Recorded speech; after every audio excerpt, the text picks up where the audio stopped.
I giorni scorsi, 10 giorni fa, abbiamo dato avvio all'apertura della bretella di via Giuffrida Castorina e alcuni altri interventi di regolazione del traffico che sono stati straordinariamente efficaci, direi persino più efficaci di quelli che avevamo immaginato, nel senso che in questa prima settimana di esperimento la condizione del traffico a Tondo Gioieni è diventata una condizione assolutamente normale, persino migliore e nettamente migliore di quella che era la condizione quando c'era il ponte. Voglio ricordare che quel ponte doveva essere abbattuto per ragioni strettamente legate alla sicurezza della città e non è oggi più necessario immaginare di ricostruire, come qualcuno ha suggerito, nuovi ponti in questa condizione della città.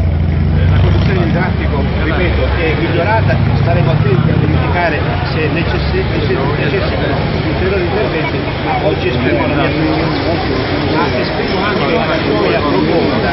per vedere realizzato un prospetto del Tondo Gioieni, e cioè di quella che è la Catania del XXI secolo, quella che è cresciuta nel corso degli ultimi anni qui alla fine di Via Etnea. Mi sono richiamato all'idea di un'operazione di sutura, di congiunzione, di connessione tra il centro settecentesco della città e la nuova Catania.